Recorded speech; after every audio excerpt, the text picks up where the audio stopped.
Good morning, everybody. Welcome to Mountain Lake Church. I don't know. Well, some people are excited to be here. We're excited you're here. My name's Nathan. I'm one of the pastors. And hey, before we get started, I just want you to take a look at that worship guide that you received on the way in. There's a perforated communication card. We just want to hear from you. We want to know how we can pray for you. We want to know what's going on in your life, how we can partner with you and help you in any way possible. Our team looks at this every week, prays over it. We'll follow up and answer any questions you may have about getting connected at a more meaningful level. But most importantly, we want to know what we can do for you as your church family. Got a couple of things I want to share with you. In just a few weeks, about a month out, November 11th, we're doing our Fall Saturday Serve Day. And this is one of my favorite days of the year. We basically unleash about 400-something Mountain Lakers all over this community. We get to serve with various nonprofits, about 24 in Forsyth and Dawson County.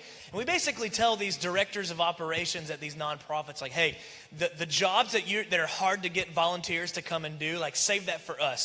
We want to come and be a blessing to you. We've been blessed here at Mountain Lake, so we want to use our time, our talent, our energy, our Saturdays every once in a while to go out and show tangible expressions of love to our community. And we've got all different kinds of servant opportunities. If you're like me, I'm going to gravitate toward more of the things that don't involve like hammers and nails. Hanging a photo on the wall is about the extent of my handyman capabilities. I had to assemble a little tractor for my son yesterday, and that took way too long. I had to repent for some anger. So I kind of steer clear of the construction and gravitate more toward like the nursing homes. You get to play cards and bingo with some of these elderly people that don't get to see people that don't want anything for them. We just come and love them. We just come and give attention to them and acknowledge their existence. And it's amazing. There's some food pantries and we get to go help prepare food. There's also some places where you can come help the thrift stores get ready to do their business and sort through their inventory, because a lot of these nonprofits, the way they're supported is by their thrift stores. So there's amazing opportunities that you can go serve as an individual, or there's certain nonprofits that you can come and serve with your kids and show them some places in this community that need attention and show them how blessed they are. So don't miss out on Saturday Serve Day. If you want to know how you can sign up, there's 2 ways, or 3 actually. You can do it on your communication card. You can stop by the lobby. There's a display over there. It says Serve Day. It's got a big black curtain behind it. You can talk to Matt and some of the team, or you can stop by our website and you can learn a little bit more about what all those opportunities are and why they're going to be a part of your life change story. You know, we don't just receive the love of Christ, we show the love of Christ. Today we're kicking off a brand new series called Then God. And if you've been here for a while, you know that's kind of the middle chapter of what we call a life change story. I was fill in the blank. I was lost. I was broken. I was addicted. We all have a backstory, and some of us aren't so proud of it. If you look across this room, you're not going to meet anybody with a perfect history. We've all got some marks in our ledger. We've all got some skeletons in the closet, and that's what we were. Then God stepped in. So we have I was fill in the blank. Then God does only what he can do, and he changes our life. And now I am. We get to fill in the blank with a bright future and a bright hope and a new destiny, a new name that Jesus gives us as his sons and daughters. So you're in good company if you feel like you've got some things you are ashamed of, and you're going to hear a good message about when God steps in the middle of our pain, in the middle of our brokenness. Then God does what only God can do. So because of God's great love for us, because of how he shows his love for us and he welcomes us in, we get to worship, we get to respond in the form of song. So today, don't hold anything back, because no matter where you were, then God stepped in. And today, this morning, whether you're watching online or here in the room, we get to sing with all we've got. I want us to leave this place hoarse, because God has got you here for a reason. And we're going to respond to him with everything we've got. So stand to your feet and let's sing together. Here we go. All right, Mountain Lake, let's give God some praise, yeah?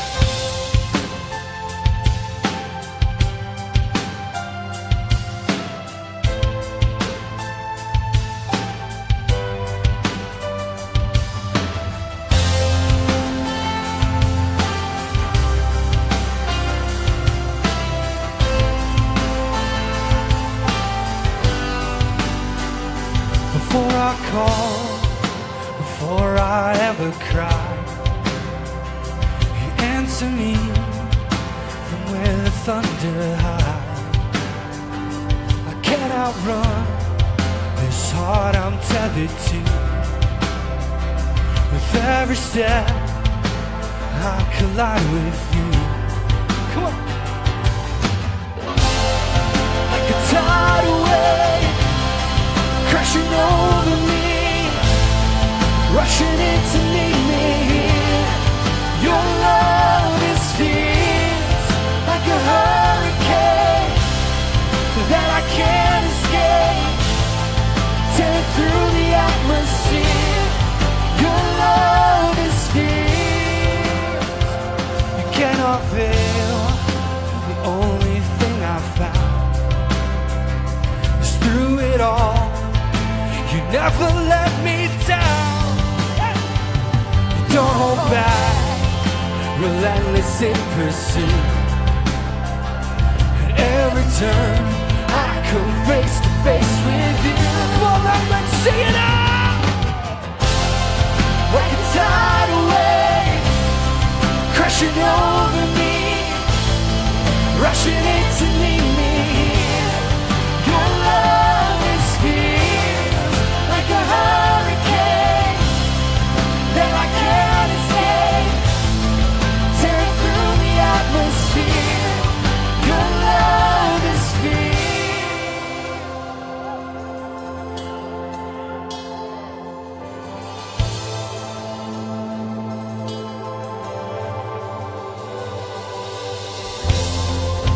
Chase me down, seek me out. How could I be lost when you have called me found? Chase me down, seek me out.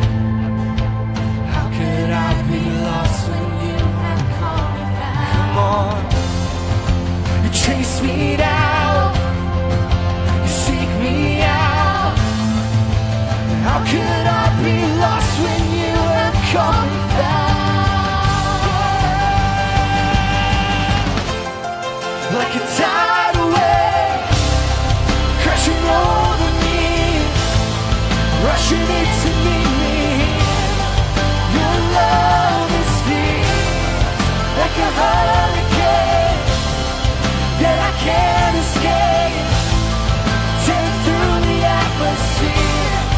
Your love is fierce. Your love is fierce. Oh, Lord. And your love is fierce. Your love is fierce. Yeah. Come on, give him praise.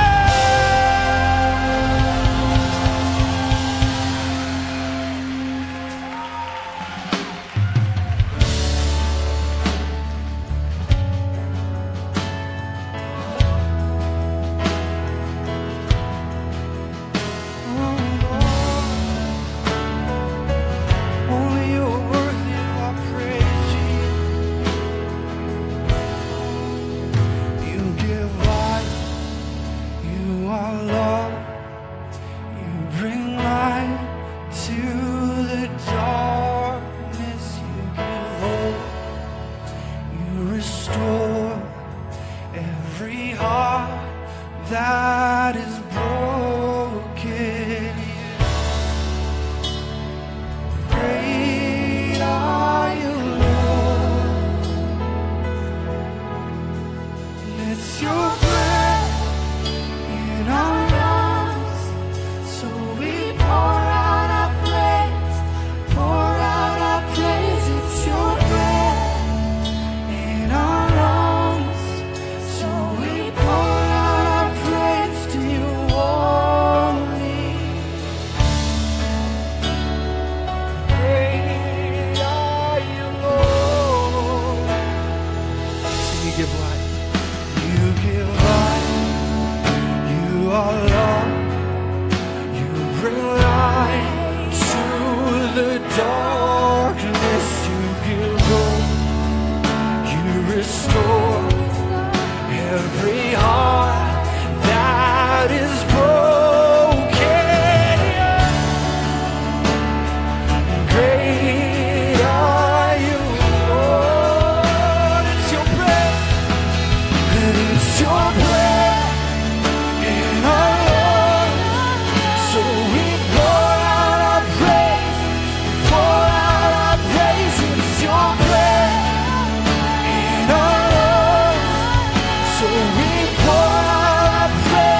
your praise. Our hearts will cry, these bones will sing. Great are you, Lord. Yes, He is. And all the earth will shout your praise. Our hearts will cry, these bones will sing. Great are you, Lord. We declare it this morning. All the earth will shout your praise. Our hearts will cry, these bones will sing. Great are you, Lord.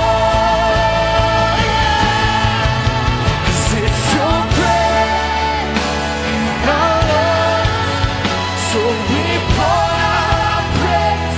We pour out our praise. It's your breath in our lungs, so we pour out our praise to you. Holy, it's your breath in our lungs, so we pour out our praise.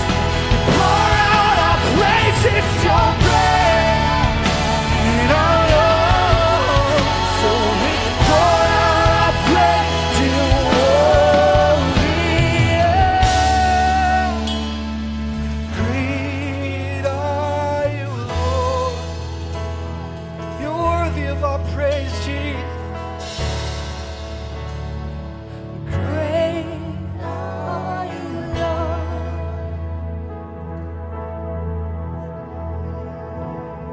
Don't just stop there, just begin to continue to worship our Lord. We just declared that He is great.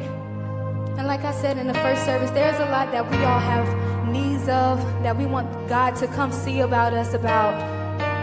And I don't know about you, but it's my prayer that He do it again. Anything that it is that I need, I know that He's able to do it.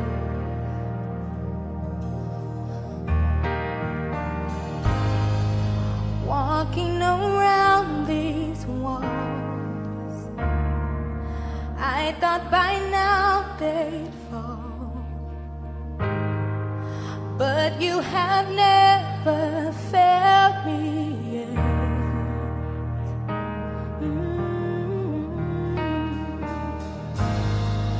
Waiting for change to come,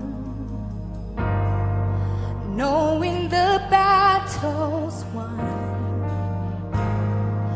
for you have never failed me yet.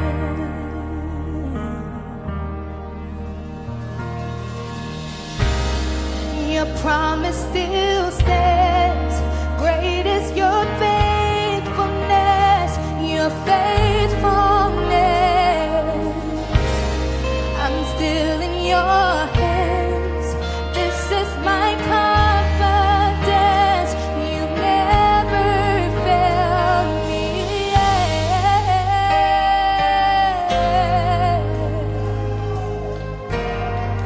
Thank you, Lord.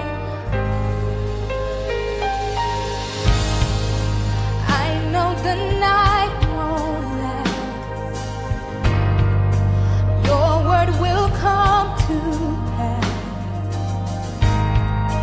My heart will sing your praise again.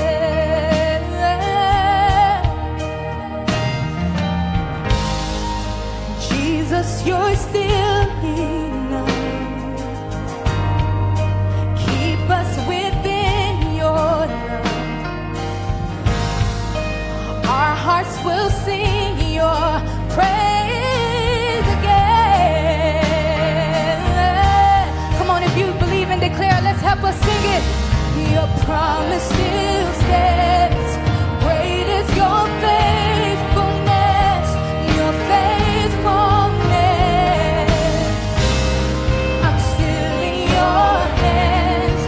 This is my confidence. You've never failed. Your promise still stands. Great is your faithfulness, your faithfulness.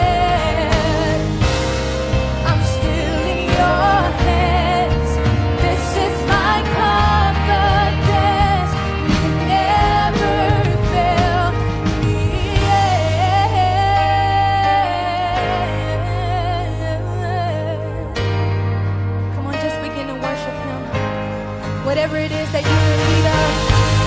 Come on, I just decree and declare that God will do it all over again for you, whether it's for that family member, for you, for your friend, for your co-worker, for this church.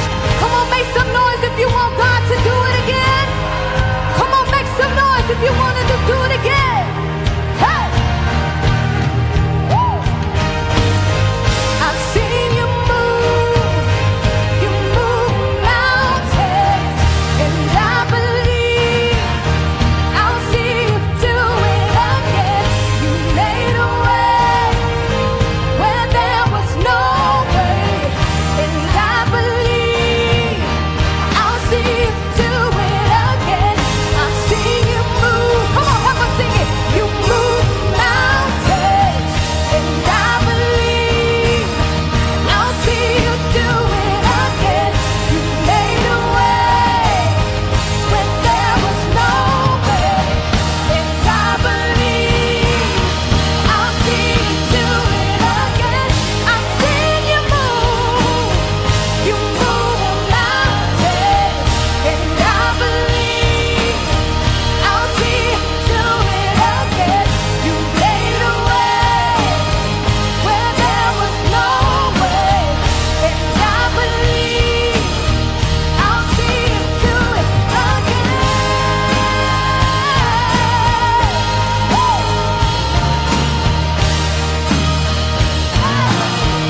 I've seen you do it again. Come on, make some noise for God.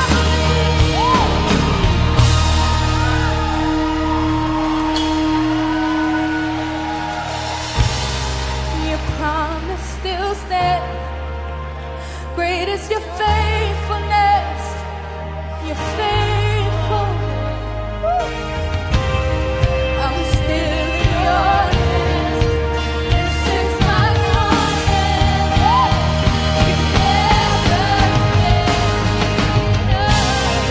Your promise still stands. Great is your faithfulness. Your faithfulness. I'm still in your hands. This is my confidence. You've never failed me yet. You never failed us. You never failed us. Now right here, right now, whatever it is that you're in need of, I want all of us just begin to start praying to our God. Some of us need healing, oh God. Cancer, diabetes, high blood pressure, Lord.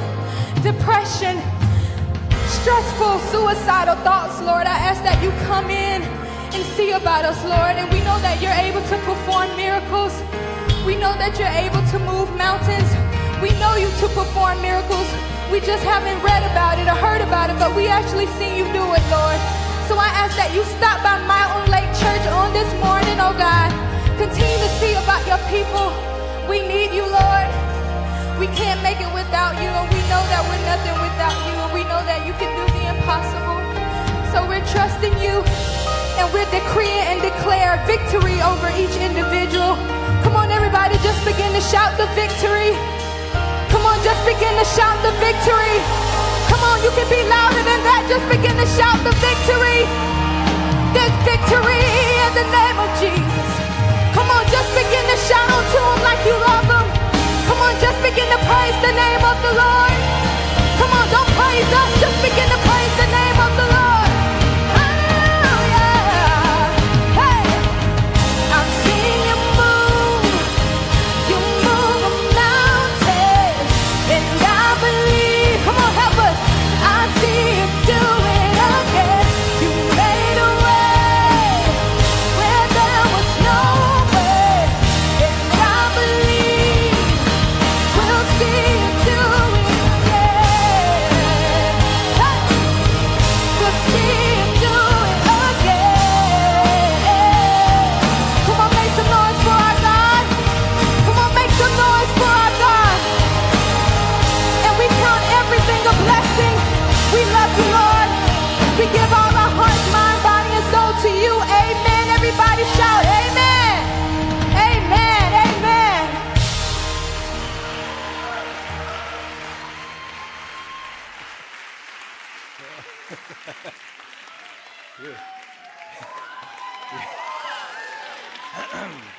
can have it. You don't want to be me right now. I just want to promise you that. Her name is Ontavia. His name is Evan. Would you put your hands together for them leading us in worship?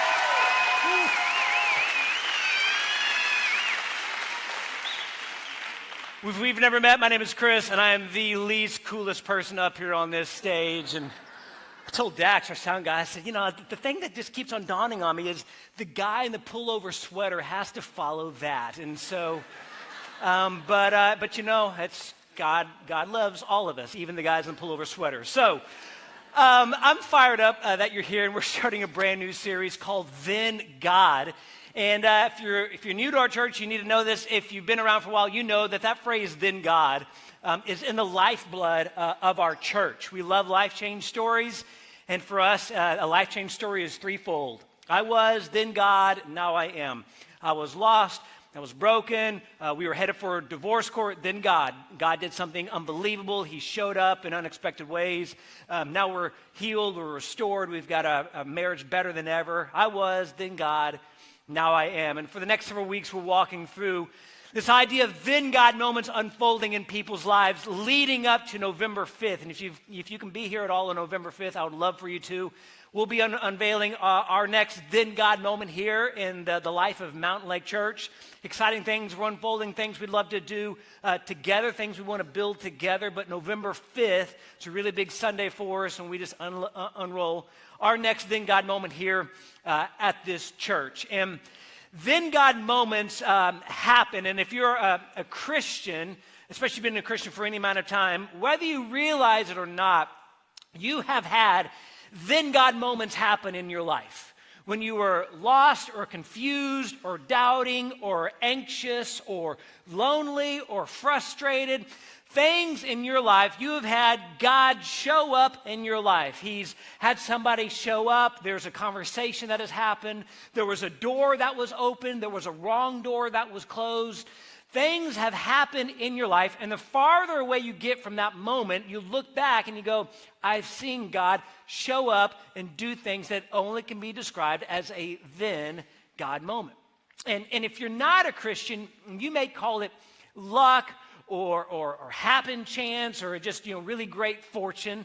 But you're going to see today why we as Christians, as followers of Jesus, believe in something way bigger and much greater than luck or chance, or it just happens to be that way. Now, if you're in business, you will know these as inflection points. So if you run a company, you're in a company, you're in the business world. An inflection point is when something happens in that company. They release a new product. They go into a new territory. They have a merger or acquisition. That company is going along. Then all of a sudden something happens and it changes the course, the trajectory of that company. It's called an inflection point. And here we call it then God moments. We're going along. God shows up in some unique way, some profound way, maybe even just an ordinary way. But then our lives, our relationships, our what's going on in our thoughts is changed forever. And as a follower of Jesus, I've been following Jesus now for 30 years. And I've just seen God do so many unbelievable things. But there was one then God moment in particular that came to my mind. And this then God moment happened about 13 years ago. And 13 years ago, I was single and I was living in the Dallas-Fort Worth area. I was working. And my dating life was awful at best. All right? I mean, it was not good at all. I've told you last week, if you're here, I'm naturally shy and introverted, which is tough when you're a preacher. It's brutal when you're trying to date, all right? So just that was my world. Dated sort of like, I didn't know what to do. So I went to a Thursday night singles Bible study because I thought maybe God will bring her there. And I had been going for a couple of months, and, it was fine. It was good. And then one Thursday night, this pretty blonde-headed gal floated in on clouds. And angels sang, and every guy in the room noticed her too. And it was there in Fort Worth, and there were former TCU football players, and every guy in the room went over to her and started talking to her. And I'm shy, introverted, awkward, and so I just didn't know. And all these guys, I thought, man, there's no way in the world that I'll ever have a chance with her. She floated in, she and her roommate, but she kind of stole the show that night. And afterwards, every Thursday night, we'd all go out to eat. and whoever wants, we're going to this restaurant, come join us. And so that night we went out to eat. I don't know, like 20 or 30 of us are at this long table there. Now, what I lack in being suave and debonair, I make up for in cunning brilliance. I'm sneaky, like real sneaky. And I know these TCU football players, I mean, they had like abs upon abs type stuff, and I had love handles that had love handle buddies. So I just thought, you know what? I got this. I figured this out. And so there's this long table, 20 or 30 people there. And, I snuck my way to sit right next to this pretty little girl named Brianna. And she was just as sweet as can be. I was awkward and nervous and didn't know what to say. And we were there for about an hour. And she and her roommate had to get up and leave early. So she goes, well, we got to get up and leave. I was like, oh, okay, kind of that weird nerdy guy. And still am, but she goes, we got to get up and leave. I was like, oh, okay. So I scoot my chair back to stand up to let them out up to the table. Well, right as I pull my chair up to stand up, about that same time, the waiter comes by with the bill for the entire table. And he goes, hey, who should I give the bill to? And when I stand up, Brianna thinks that I'm standing up to take the bill for the entire table. And so she let the waiter know. She goes, oh, he'll take the bill.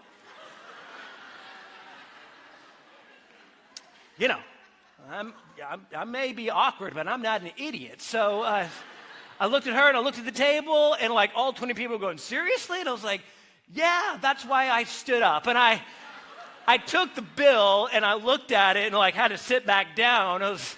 And she realized at that moment that I was not standing up to take the bill, that I was standing up to let her out.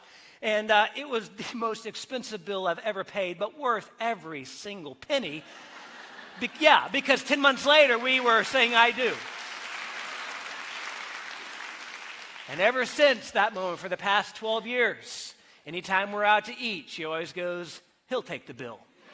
That's her thing. Now, I tell you that because in that moment, God used a really expensive restaurant tab to bring two people to ignite a conversation that 10 months later led to marriage. And I tell you that because then God moments in your life and in my life come in all different shapes and sizes and with different people in different seasons. And whether we realize it or not, then God moments begin to happen in our life.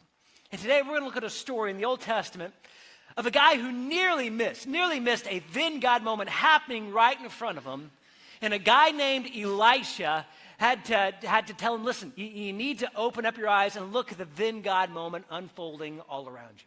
If you got a Bible, go ahead and grab it. Go to the Old Testament and go to 2 Kings chapter 6. 2 Kings chapter 6. If you don't have a Bible, they'll put it up on the screens. And it's a fascinating story of a young man that nearly missed this unbelievable then God moment that unfolded all around him. 2 Kings chapter 6, we'll start in verse 8. It says, when the king of Aram, and that's in modern-day Syria, was at war with Israel, he would confer with his officers and say, we will mobilize our forces at such and such a place. But immediately, Elisha, the man of God, would warn the king of Israel, do not go near that place, for the Arameans are planning to mobilize their troops there. So the king of Israel would send word to the place indicated by the man of God. Time and time again, Elisha warned the king so that he would be on alert there. So what happened is the enemy king would try to send troops, and God would tell Elisha, who would tell the king of Israel, hey, don't go to that place. He would warn the king, and so the king of Israel would back away. It would happen over and over again. Verse 11. The king of Aram became very upset over this. He called his officers together and demanded, which of you was the traitor, and who has been informing the king of Israel of my plans? It's not us, my lord, the king, one of the officers replied. Elisha, the prophet in Israel, tells the king of Israel, even the words you speak, even in the privacy of your bedroom. And the king goes, oh, man. Just kidding. It doesn't say that in the scripture, that last part. You're going, where is that? No.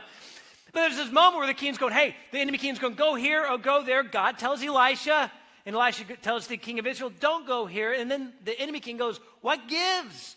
Which one of you is a traitor? Which one of you is selling me out? And they go, it's Elisha. God speaks to him and lets him know your plans even before they happen, and the king is furious. And look what happens, verse 13.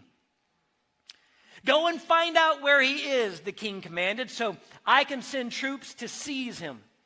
And the report came back, Elisha is at Dothan. So one night the king of Aram sent a great army with many chariots and horses to surround the city. When the servant of the man of God got up early the next morning, he went outside. There were troops and horses and chariots everywhere. "Oh, sir, what will we do now?" the young man cried to Elisha.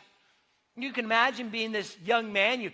You wake up and you maybe not even had your first cup of coffee, and you walk out, and all of a sudden you go, "Man, am I seeing things?" And all of a sudden there's horses and chariots and troops, and you go, oh, you kind of walk back into the tent. You go, "Hey, Elisha, we've got a small little problem on our hands." And look at what Elisha says, verse 16. "Don't be afraid," Elisha told him, "for there are more on our side than on theirs." Now, if you're the servant and you walk out and you see like hundreds of horses and chariots, and then you walk back in, "Hey, Elisha, we got a problem." And Elisha goes, "Hey, don't worry about it. We've got more on our side than on theirs."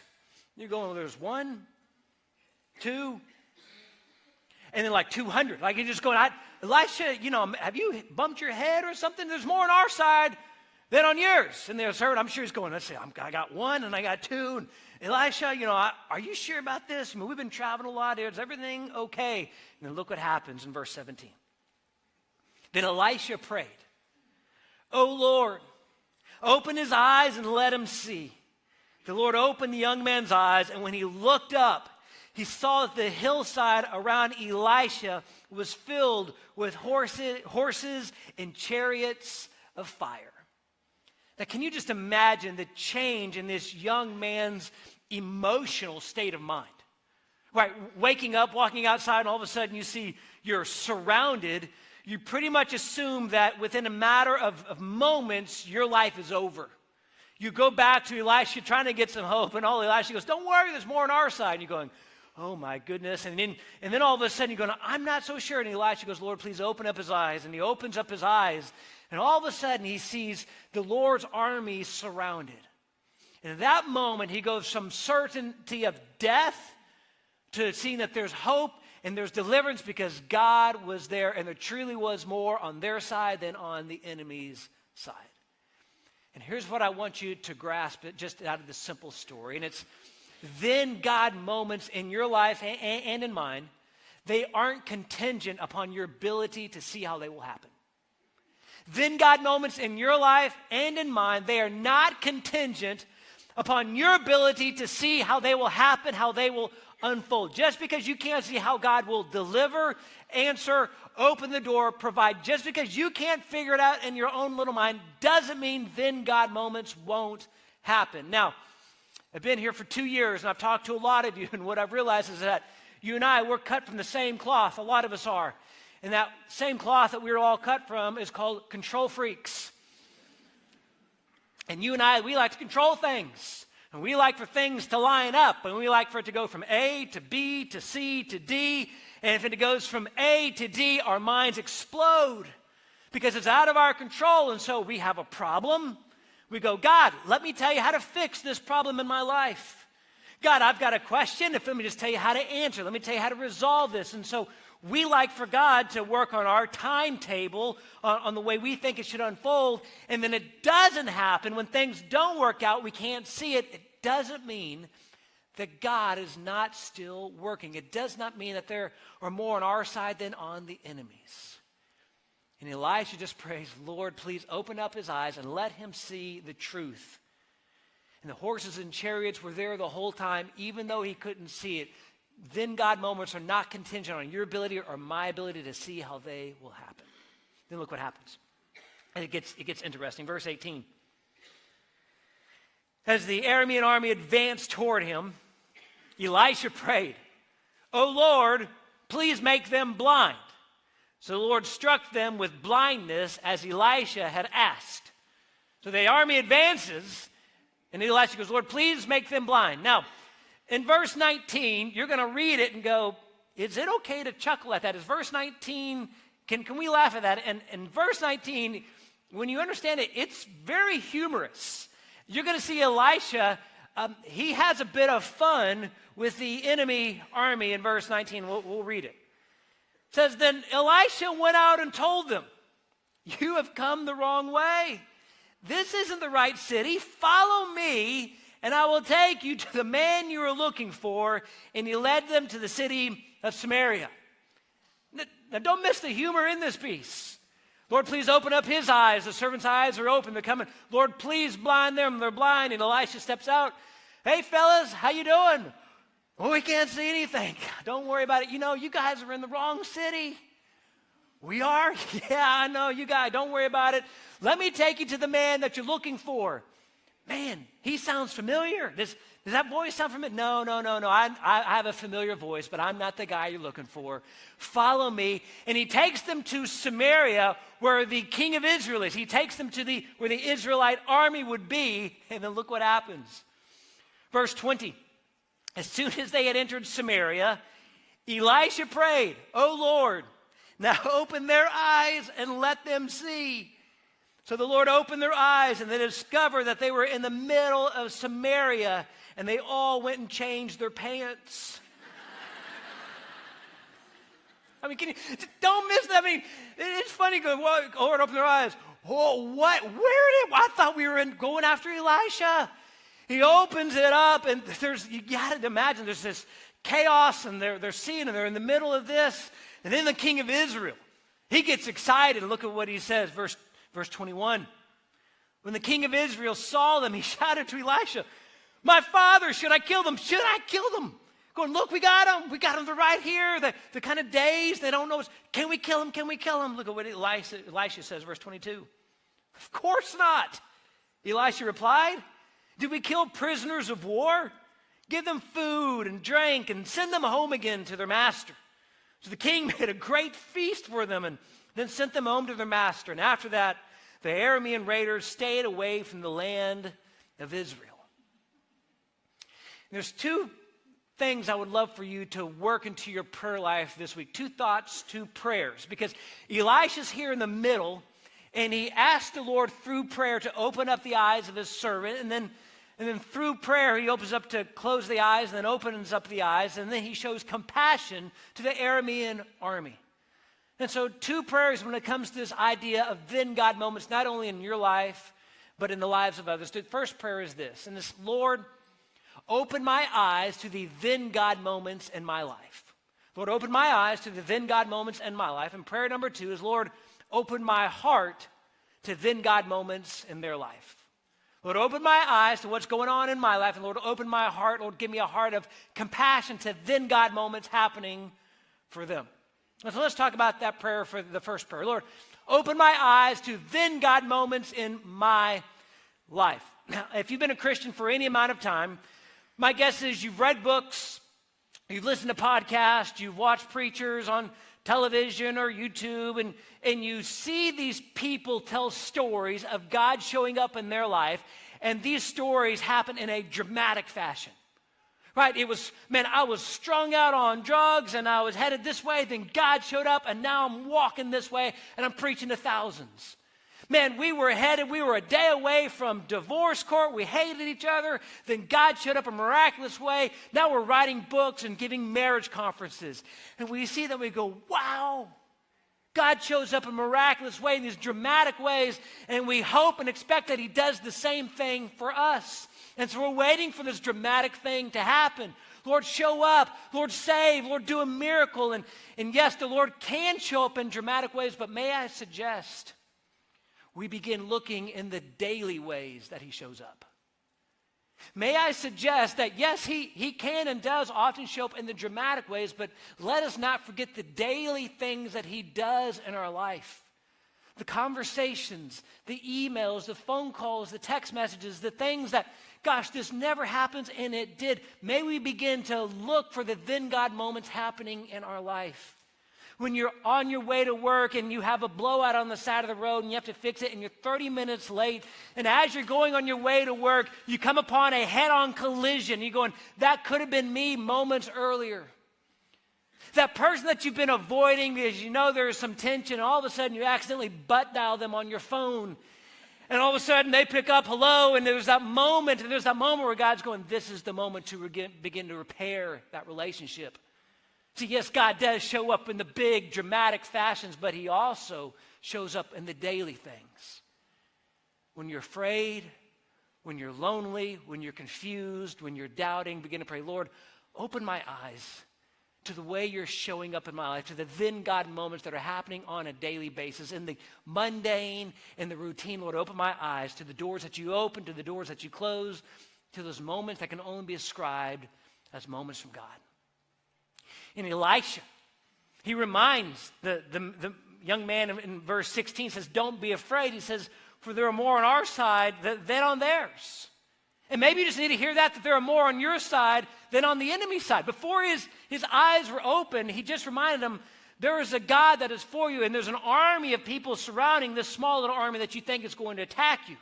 There are more on your side than on the enemy's side. There is somebody who is for you, who loves you, who cares for you. And Lord, please open my eyes to those moments where I see that unfold in my life. Maybe you just need to be reminded of that simple fact that there is more on your side than on theirs. I have 4 kids, 10 and younger, and they go through seasons. I'm sure if you've had kids or have kids, or where they get afraid of the dark, right? Just moments where, I don't know, they see something on TV or movies. They get nervous and afraid of the dark, and they each have their own room, but our 2 oldest boys, when David gets afraid, he sleeps on the top bunk of his older brother Daniel's room. A few weeks ago, I walk into their room and go to tuck Daniel in, and I see David's head pop over the top bunk. Hey, Dad, what are you doing here? Well, we're kind of afraid. Both of you, yeah, Dad, we're kind of afraid. I just simply asked them, I go, what are you afraid of? And both of them go, bad guys. And so I go, bad guys? And they go, yeah, bad guys. And so I thought, you know what? I'm going to use some logic, because that is what you should do with a 10-year-old and an 8-year-old. So I go, you're afraid of bad guys, are you? Oh, yeah, Dad, somebody might come into our house. I said, okay, well, let me just kind of spell this out for you. So you're afraid somebody's going to come in the house and attack you guys. Oh, yeah. I was like, man, carry some heavy burdens. All right, I said, well, so let me just tell you guys something. I said, do you guys realize that you're on the 2nd floor of the house, right? Well, yeah, I got it. We're on the 2nd floor. I go, you realize that your mom and I sleep on the 1st floor of the house? You get that, don't you? Oh, yeah, Dad, we get that. I said, do you realize that the bad guys are going to have to go past our room before they get up to your room? And I said, at that moment, I will proceed to stop the bad guys before they get to your room. Oh. Well, yeah. Well, and then they asked this question, well, what would you do? I just said, I'd fight them. And all of a sudden they go, seriously? You'd fight them? And I'm so glad they didn't ask how, because I don't know how I would. Politely ask them to leave. I don't know what I'd do. Just, hey, please go. Yeah, I'd fight them. Oh, you'd fight them? Would you really fight? Yes, I'd fight them. I'm going to protect you. Oh, okay. And so the past couple of weeks, they've slept. No big deal. But this week, they were in bed. They've been in bed for 30 minutes. Brie and I are downstairs watching some TV. It's dark outside. And Daniel, my oldest, we hear him yell from his bedroom, Dad, there's a car in the driveway. Get the knives. Knives? Looked at Brianna, did he say knives? Like what knife? It was knives, plural. And I don't have a collection of knives, just so you're aware. It's not like I have this secret hidden stash, and I don't have a skill of using knives. I don't know where knives. Dad, grab the knives. And I looked out there, and it was a car that had gone the wrong way, pulled on our driveway and backed up to head the other way. And I go, son, it's okay. But there was that moment he remembered that Dad was going to fight the bad guys, and he thought Dad needed some knives in order to make that happen. Now, I tell you that because there are more on your side as a follower of Jesus than on their side. There is somebody that will get the knives for you. There is somebody that when you're scared, when you're anxious, when you're lonely, when you're confused, when you're doubting, Lord, open my eyes to the then God moments in my life. And maybe you just need to be reminded that there are more on your side than on theirs. And then the second part of that, Lord, open my heart, or Lord, give me a compassionate, sensitive heart to the then God moments unfolding in their life. See, all too often we get focused on ourselves. Lord, I need you to provide for me. I need you to rescue me. I need you to answer this for me. And those are great things, but don't miss those moments that are unfolding in somebody else's life. The Aramean army were there, and all of a sudden they were now surrounded by the enemy. And the Israel king goes, should we kill him? Should we kill him? And Elisha goes, no. In fact, feed them and give them something to drink and send them back home. Allow your heart to be sensitive and to break and to have compassion for the then God moments unfolding in other people's lives. Now, let me ask you a question. Don't answer it out loud and don't answer it to the person next to you, but just in your own heart and mind.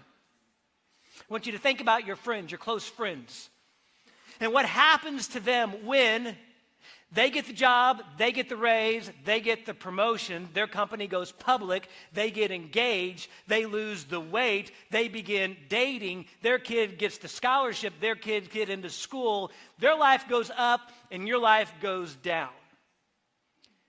Now, you know how to respond publicly. I mean, you're all good social human beings, and you go, hey, good for you, I'm glad you got the job, I'm glad you lost the weight, good for you, whatever, I'm glad you got engaged. I'm sure you'll live happily ever after. You say all the right things. But on the inside, again, you may not tell me or even the person next to you, but on the inside, I think it's easy for our heart to fold our arms and go, why not me? Why not me? Why didn't I get the raise? Why didn't I lose the weight? Why didn't I get the promotion? Why didn't I get engaged? Why didn't my kid get into college? Why didn't my kid get the scholarship? Why did it happen to them and not me? Allow your heart to be sensitive and compassionate to open up and say, Lord, open up my eyes to the then God moments that are happening for them. And be sensitive enough to say, you know what, I'm so glad this is happening for you. But on the flip side, you may be the beginning of a then God moment unfolding in their life. Like you may be one conversation or text or email or phone call away from changing the course of another human being's life. Let that sit in for just a second. Because when you realize that, all of a sudden, it takes our human being interaction to a whole new level. Now when you interact at the grocery store or at the gym or with your kid's teacher, all of a sudden, you may be that conversation, that person that begins to spark a then God moment in their life. And what would that look like if you said, God, give me a heart of compassion, of sensitivity to be open to the then God moments unfolding for them? And let me just speak to all of you grandparents here in the room, all of you grandparents in the room. For whatever reason, you guys came to my mind early this morning, and I just begin to think about grandparents because I've been really blessed to have got to know and spend a lot of time with my four grandparents. Grandparents from my dad's side, grandparents from my mom's side. And over the years, two of them have passed away, but two of them are still alive, and I still talk to them almost every week. And as a grandparent, you have a unique angle in life to be a then God moment to your grandchildren or great-grandchildren. Like I just begin to think about my four grandparents, and throughout my growing up, even to today, all four of them have been a part of a then God moment for me, have helped shape me or mold me just by something that they've said or that they have done. And just grandparents have a unique angle to bring then God moments to their grandkids or great-grandkids that honestly parents, teachers, and coaches do not have. You know, as grandparents, let me tell you how grandkids look at you. You're an awesome play toy with an unlimited checkbook. That's how my kids look at my parents. Oh, my goodness. I mean, but that being said, you have a unique angle into your grandchild and great-grandchildren's life. Use that to begin to allow then God moments to unfold for them. Lord, give me my eyes to open to see the then God moments unfolding in my life. Give me a heart that breaks for others as the then God moments are unfolding for them. I'll finish with this. I'll tell you a story about a man that when I say his name, all of us know. He's a household name worldwide. But he wasn't that name back in 1949 until something happened, a then God moment unfolded for him. The name is Billy Graham. And you and I all know that he's a worldwide household name. But in 1949, he was not. Until a certain man that they never met or talked said two words that forever changed the course of the ministry of Billy Graham. Billy Graham was doing a crusade, a tent crusade in 1949 in Los Angeles. He'd been preaching and doing evangelism for a few years, and was doing well, but not at the magnitude or the level that we all know him today. But in 1949, someone got word of what he was doing. A guy by the name of William Randolph Hearst got word of what Billy Graham was doing. Now, at that time, Hearst was the largest media mogul in the nation. Owned tons of newspapers and news outlets and different things going on. He got word of what Billy was doing at the tent revival. And near the end of that revival, Hearst sends 2 words to his network of news reporters and news writers and newspapers, and he says these 2 words that forever changed the course of Billy Graham's life. The 2 words he sent out were this: Puff Graham. Puff Graham, which was code to his guys, meaning make him famous. And that next day, Billy Graham was plastered all over the headlines and radio, and things were going on, and he skyrocketed into the man that we now know the worldwide name because of those 2 simple words from a man that Billy would write later he never met or never even spoke to on the phone. You may be 2 words away from speaking it into somebody's life that forever changes the course of their life. That forever changes the course of their marriage, of their school year, of their way they're going in life. You may be 2 words, 2 text messages away from that person looking back and going, this person profoundly shaped me, and I see God's hand in it all. Oh, Lord, give us hearts that are compassionate and sensitive enough to the needs around us. Lord, open our eyes to the then God moments unfolding before us. Let me pray for us. With every head bowed and every eye closed. As a pastor, I'm fully aware that the needs that come into a room like this are vastly different. Situations of life are vastly different. Some of you are happy and on cloud 9. Some of you are sad and at your lowest of lows. Some of you walk in here confused. Some of you walk in here with great clarity. Some of you walk here on, just elated the way life is going. Some of you are so frustrated. Some of you have more friends than you know what to do with. Others of you come in here lonelier than you've ever felt before. In whichever side of that life spectrum you find yourself on, we can all open our eyes and say, Lord, show me the then God moments that are unfolding in my life. Now, with every head bowed and every eye closed, I'm just going to ask you a very simple question. And it's just a question because I want to pray for you here today. But if you're here today and you're going, you know what, Chris? I need my eyes open to then God moments that are happening in my life. If that's you and I can pray for you here today, would you just do me a quick favor? Just raise your hand up in the air just so I can see it and I can pray for it. If you go, man, I need then God moments. I need to open my eyes. I see hands. And put them down. Father, I pray for those people that raise their hands, God, and just my prayer is that you would give them clarity of vision. God, and that they would see.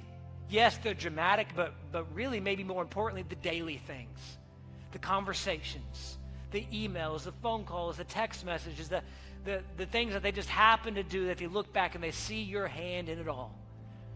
God, speak to their heart of hearts and remind them that there is more on their side than on the enemy's side. Pray that for all of us, God. Give us eyes to see the then God moments happening in our life, and God, give us hearts to feel compassion for the then God moments happening in others. We love you, Jesus, and ask all these things in your precious and holy name. Amen.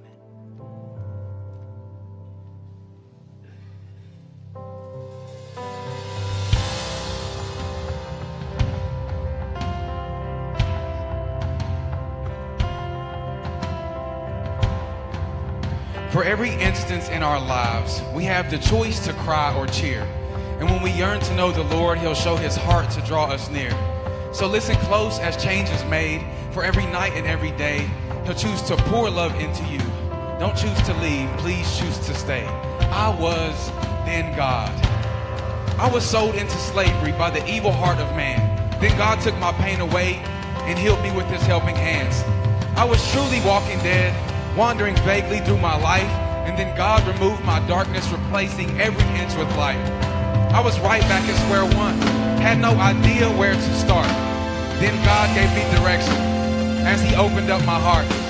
I was locked out of opportunity, and then God broke down the chains. So I picked up all the pieces, and now I live to praise his name. I was ate alive by anxiousness. I was tormented by my thoughts. Then God brought me with redemption, reminding me he paid the cost. I was tormented by my terror. Then God turned my tears to truth, and by the power of his blood, we can all be living proof. I was brokenhearted, and then God mended my mess. He uprooted my depression, and he swept up all my stress. But why? Because God is a change maker, a chain breaker, and a hoarder of our pain. And every day that we awake, we have the choice to praise his name. God saw my pages and saw none of his glory, so he balled up the battered pages, and he chose to write me a brand new story. I was, then God.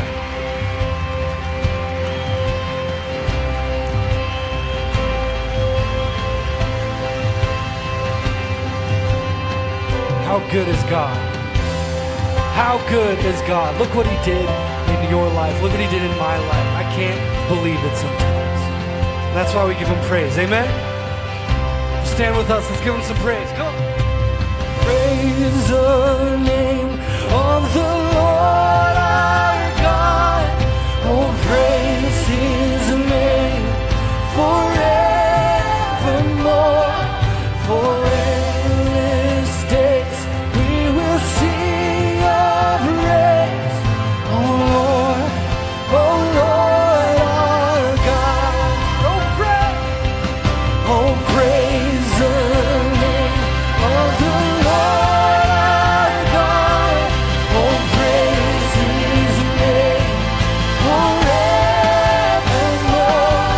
For endless days we will sing your praise. Oh Lord our God. Oh, praise the name of the Lord our God.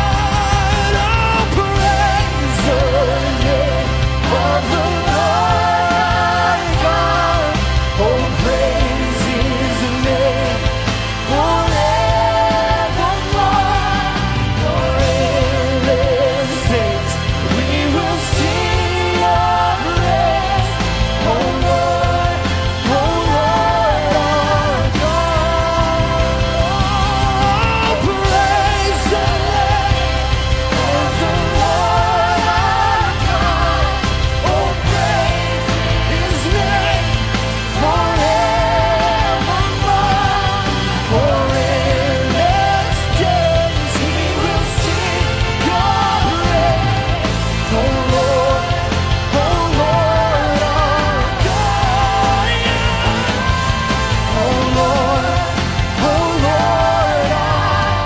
God. Give him praise, Valley.